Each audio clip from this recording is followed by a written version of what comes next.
Empecemos por algo que necesita decirse con claridad antes de entrar en los detalles, porque es el tipo de afirmación que corta todo el ruido y llega directamente al corazón de lo que realmente está en juego en este conflicto. Irán ha estado aquí durante milenios. Los pueblos de esa región, persas, árabes, kurdos, todos ellos llevan miles de años allí. Ningún actor político, ninguna campaña militar, ni la combinación de ambos va a borrarlos del mapa. La aniquilación total no es un objetivo estratégico viable, nunca lo fue. Estos pueblos seguirán existiendo, seguirán compartiendo esa región, serán vecinos durante todo el tiempo que dure la humanidad y eventualmente, ya sea que tome meses, años o décadas, las partes involucradas tendrán que encontrar la manera de coexistir. Eso no es una opinión.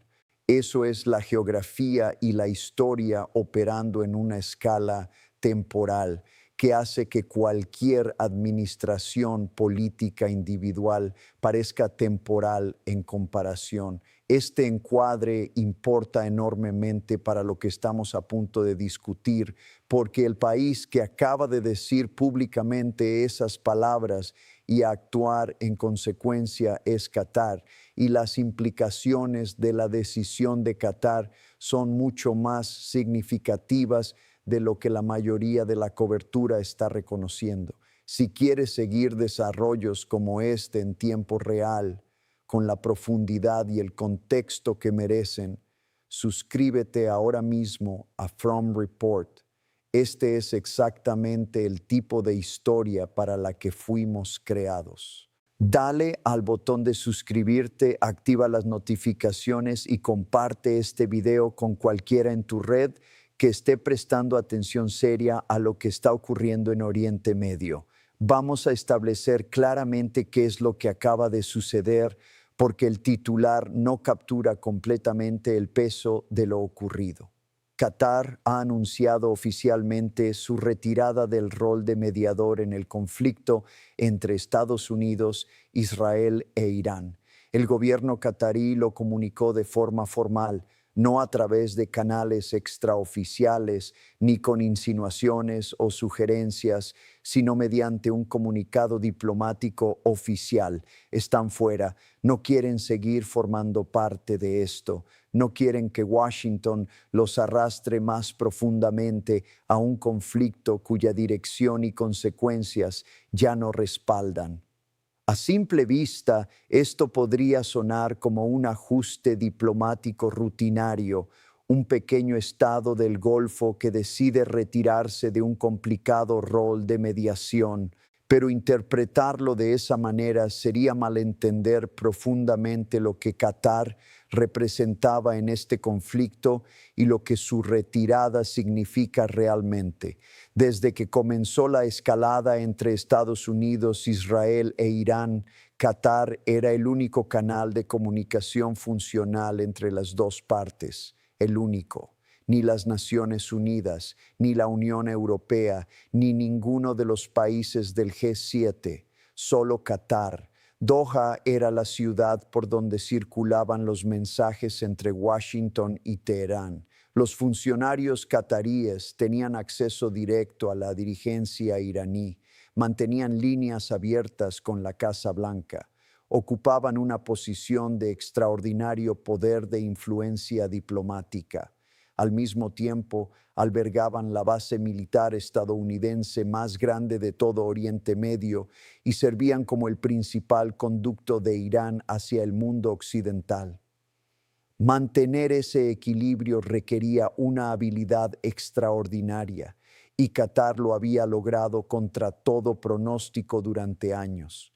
Toda esa arquitectura diplomática acaba de derrumbarse, y para entender por qué se derrumbó hay que retroceder más allá de esta semana.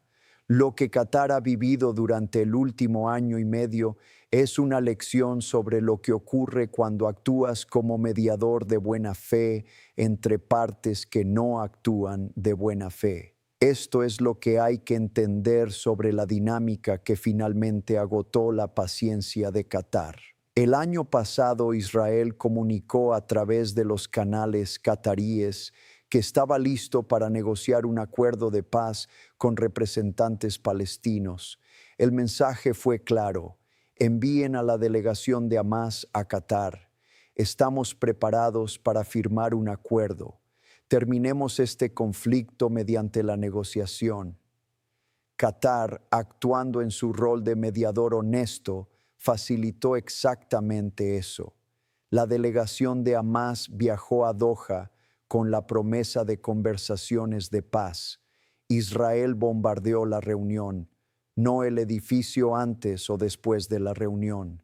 Mató no solo a miembros de la delegación de Hamás, figuras que Israel no había podido localizar ni eliminar mediante operaciones militares convencionales, sino también a diplomáticos cataríes, personas que estaban allí precisamente porque creían en el proceso de negociación, personas que murieron porque confiaron en que la invitación era genuina. El hecho de que Qatar continuara ejerciendo como mediador después de ese incidente fue notable. Hablaba de un pragmatismo extraordinario, de una paciencia extraordinaria o de ambas cosas, pero también estableció un patrón. Y los patrones importan en diplomacia porque te dicen con quién estás tratando realmente. Ese patrón se repitió el 28 de febrero.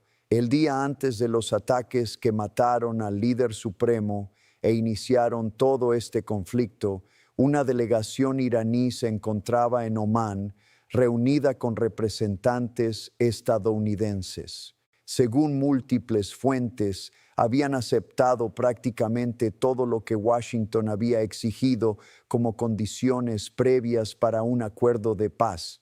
El marco estaba allí. Las firmas estaban a punto de concretarse. La narrativa del viernes era que la paz en Oriente Medio estaba a solo horas de formalizarse.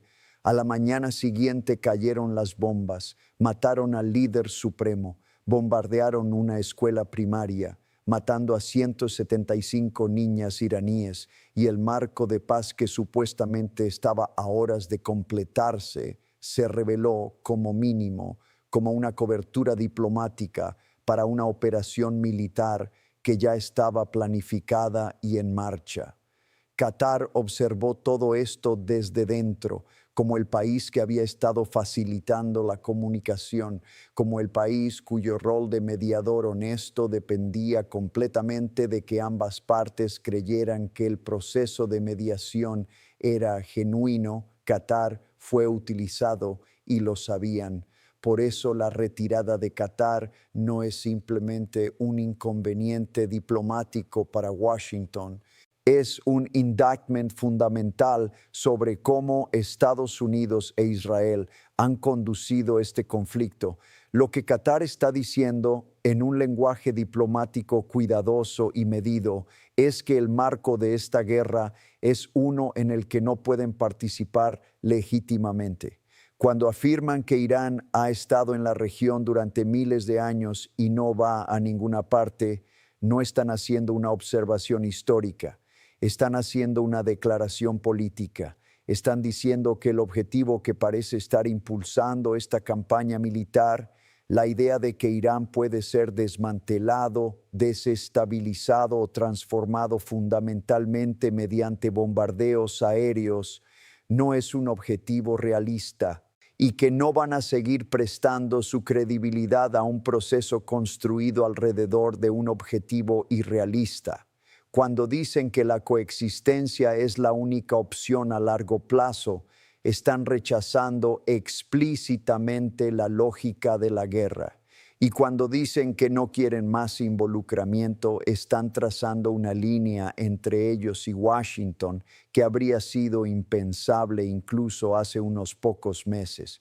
Para entender la plena significancia de esa línea, hay que considerar cuánto estaba dispuesto a tolerar Qatar antes de trazarla. Albergaban la base militar estadounidense más grande de Oriente Medio mientras mantenían al mismo tiempo relaciones diplomáticas con Irán. Continuaron como mediadores después de que ataques israelíes mataran a diplomáticos cataríes en su propio territorio. Siguieron facilitando comunicaciones después de los ataques del 28 de febrero, que resultaron haber sido lanzados mientras las negociaciones supuestamente estaban en curso. Qatar soportó una cantidad extraordinaria antes de llegar a este punto. El hecho de que ahora lo hayan alcanzado te dice algo importante sobre cuánto se ha deteriorado la relación. Y Qatar no está solo. Esta es la parte de la historia que merece más atención y la que menos está recibiendo. Irak efectivamente terminó su cooperación con Washington a principios de esta semana. Un desarrollo que cubrimos en profundidad en From Report y que representa uno de los cambios geopolíticos más significativos en la región en décadas. Ahora Qatar, la Liga Árabe, que ya luchaba por mantener una posición coherente sobre este conflicto, está viendo cómo sus Estados miembros se desprenden de la coalición estadounidense uno por uno. El único gran Estado árabe que permanece completamente alineado con Washington en este momento es Arabia Saudita. Y vale la pena ser precisos sobre cómo se ve ese alineamiento y por qué existe. El príncipe heredero de Arabia Saudita, la misma figura acusada de ordenar el asesinato y desmembramiento de un periodista dentro de un consulado diplomático, es, según reportes del New York Times, el único líder regional que está presionando activamente a Washington para que continúe la guerra, no apoyándola de forma reticente, sino animándola activamente. Ese es el socio árabe que le queda a Estados Unidos en este conflicto. Todos los demás estados árabes significativos se están retirando, guardando silencio o haciendo lo que Qatar acaba de hacer, dejando clara su posición de forma oficial. Lo que esto significa estratégicamente es profundo. Estados Unidos entró en este conflicto con, al menos nominalmente, el apoyo de una coalición del Golfo. Ahora está viendo cómo esa coalición se disuelve en tiempo real, mientras lidia simultáneamente con la degradación de sus bases en la región, personal evacuado a hoteles en Europa y un adversario que acaba de lanzar su ola número 84 de ataques retaliatorios. La geografía política de Oriente Medio está cambiando en contra de Washington más rápido que cualquier desarrollo militar individual dentro del propio conflicto. Vamos a profundizar en lo que significaba el rol específico de Qatar, porque la cobertura tiende a tratarlo como una pérdida simbólica en lugar de funcional, y eso se pierde completamente el punto. Qatar no era solo una parte neutral que prestaba sus buenos oficios al proceso. Qatar era la infraestructura del canal diplomático. Cuando Teherán quería comunicar algo a Washington sin la provocación de un contacto directo, lo hacía a través de Doha. Cuando Washington quería probar las reacciones iraníes ante propuestas específicas sin un compromiso formal, usaba la conexión qatarí. Cuando ambas partes necesitaban retroceder de una escalada sin reconocer públicamente la desescalada, Qatar era el mecanismo que lo hacía posible. Eliminar a Qatar no significa simplemente perder a un mediador. Significa perder todo el camino funcional a través del cual se podía construir una salida. Se pierde el sistema de alerta temprana que podía señalar cuando una parte se acercaba a una línea roja antes de cruzarla. Se pierde el colchón de credibilidad que permitía a ambas partes explorar posiciones de compromiso sin parecer débiles ante sus audiencias domésticas. ¿Qué reemplaza a Qatar en ese rol? Actualmente, nada. Las potencias europeas ya estaban marginadas en este proceso. Simplemente no tenían el acceso ni las relaciones que Qatar había construido durante años. La ONU es estructuralmente incapaz de llenar ese vacío en el plazo que exige este conflicto. Y Omán, que había servido como otro conducto de canal secundario, está observando lo que le pasó a Qatar y sacando sus propias conclusiones sobre los riesgos de ese rol. El espacio diplomático en este conflicto no solo se ha reducido, se ha derrumbado. Y se ha derrumbado porque las partes que destruyeron la confianza sobre la que se sostenía ese espacio, negociando mientras planeaban ataques, bombardeando mediadores, lanzando ataques mientras los marcos de paz supuestamente estaban a horas de firmarse, han perdido ahora a los socios de buena fe que eran la única razón por la que existía algún espacio diplomático. Hay un patrón más profundo aquí que va más allá de este conflicto específico y merece ser nombrado con claridad porque tiene implicaciones que se extienden mucho más allá del estrecho de Hormuz.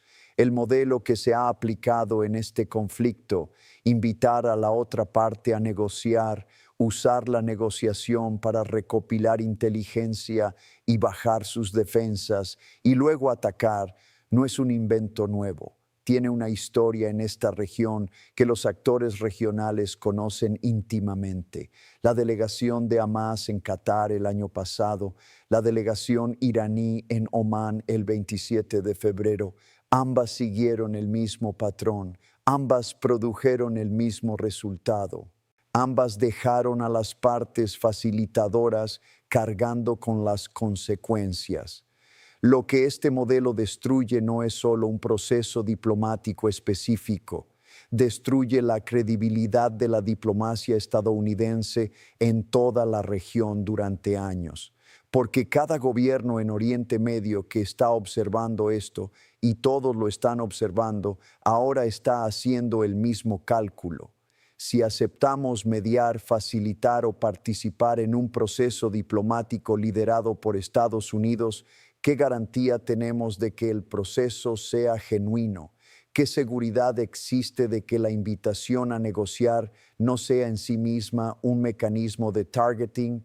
La respuesta, después de lo que Qatar presenció y de lo que Irán experimentó, es ninguna. No hay ninguna garantía. Y en ausencia de garantías, los gobiernos hacen lo que Qatar acaba de hacer: se retiran, protegen su soberanía, su credibilidad y a su pueblo. Se niegan a ser instrumentos de un proceso en el que ya no confían. Qatar también hizo un punto que no debe perderse en el análisis geopolítico, un punto sobre la aritmética a largo plazo de esta región que es más honesto que cualquier cosa que se esté diciendo ahora mismo en Washington o Tel Aviv. Irán es una civilización más antigua que el propio concepto de Estados Unidos. El pueblo persa construía imperios, escribía poesía, practicaba medicina y cartografiaba las estrellas mientras el continente de Norteamérica era desconocido para el mundo occidental. Eso no es una declaración política a favor de ningún gobierno o política iraní en particular. Es un hecho histórico y ese hecho tiene una implicación práctica. Pase lo que pase en este conflicto, sea cual sea su resultado, Irán como nación, como pueblo, como civilización seguirá existiendo. Los 90 millones de personas que viven en ese país no van a desaparecer por bombardeos estadounidenses ni por campañas militares israelíes. Qatar lo entiende, el resto de la Liga Árabe lo entiende. Es cada vez más la visión de gran parte del sur global y es la visión que Washington y Tel Aviv parecen ser los últimos en aceptar. Esa es precisamente la razón por la que su estrategia política en este conflicto se ha construido sobre suposiciones que el resto del mundo dejó de compartir hace mucho tiempo. Entonces, ¿dónde nos deja esto mientras cerramos esta semana y entramos en la siguiente fase del conflicto? Estados Unidos está ahora librando una guerra en Oriente Medio con bases degradadas, personal evacuado, una alianza fracturada con Israel, un canal de mediación derrumbado y una coalición regional que se desmorona país por país. La retirada de Qatar no es el final de ese proceso. Es un hito en una trayectoria que comenzó con Irak y que continuará a medida que otros actores regionales hagan cálculos similares sobre el costo de seguir asociados a un conflicto cuya dirección y legitimidad ya no creen. La ironía, y es profunda, es que la declaración de Qatar podría haber sido escrita en Washington por cualquiera que hubiera pensado con honestidad sobre las dinámicas a largo plazo de esta región. No puedes borrar a Irán, no puedes bombardear una civilización hasta someterla. Compartirás esta geografía durante el resto de la historia humana. La pregunta nunca fue si la coexistencia era necesaria. La pregunta era solo cuánto destrucción ocurriría antes de que esa realidad fuera aceptada. Qatar acaba de dejar de fingir que la respuesta a esa pregunta era otra cosa que lo que obviamente es, y al hacerlo han dejado a Washington más aislado diplomáticamente en Oriente Medio que en cualquier otro momento desde que comenzó este conflicto. Vamos a seguir rastreando cada dimensión de esta historia en From Report. Los desarrollos militares, los cambios diplomáticos, las consecuencias económicas y los realineamientos geopolíticos que la mayoría de los medios apenas están empezando a notar. Suscríbete a este canal ahora mismo. Comparte este video con cualquiera que quiera entender seriamente lo que realmente está pasando en la región y únete a nosotros en vivo de lunes a viernes. Los medios mainstream te dan la versión oficial, nosotros te damos el panorama completo. Nos vemos en el próximo